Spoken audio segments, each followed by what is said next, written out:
আসসালামু আলাইকুম ভিউয়ার্স, আজকে আপনাদের সামনে একটা ভিডিও নিয়ে হাজির হয়েছি।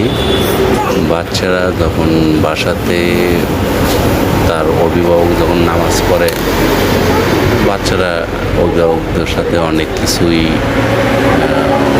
আপনার নামাজের সময় ডিস্টার্ব করে। এটা কিন্তু কেউ মাইন্ডে বা নেবেন না। বাচ্চারা নামাজের সময় আপনাকে বিরক্ত করুক আর যাই করুক, এটা কখনো আপনার মনে করবেন না। কারণ হচ্ছে আপনার নামাজ দেখেই কিন্তু বাচ্চারা শিখবে। তার একটা উদাহরণ এখানে, আমি যখন বাসায় নামাজ পড়ি তখন আমার মেয়ে আমার সাথে অনেক কিছু করে।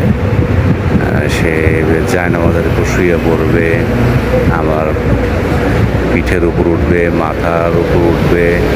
আমি চেষ্টা করি তাকে যখন সেজদায় যায়, মাথার উপর উঠলে অনেকক্ষণ সেজদাতেই থাকি, যতক্ষণ না নামে ওঠার জন্য চেষ্টা করি। তখন হয়তো বুঝতে পারলে সরে যায়, তখন আমি সেজদায় থেকে উঠি। আবার জায়নামাজের উপর শুয়ে পড়বে, এখন সে সময় দেখা যায় যে সাইডে কাটকুট হয়ে যেমন আসছে, গলা ধরে আছে।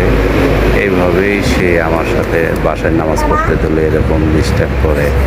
এজন্য আপনাদের এই ভিডিওটা আজকে একটু লুকে করতে দিচ্ছেন। তা সে নিজেই টের পেয়ে ক্যামেরাটাকে সে ধরে ফেলেছে এবং সে মোবাইলটা হাতে নিয়ে এখন সে নিজেই দেখেন কি অবস্থা, কি করতেছে। এটাই হলো বাচ্চাদের কাণ্ড বাসায় থাকলে। আল্লাহ হাফেজ।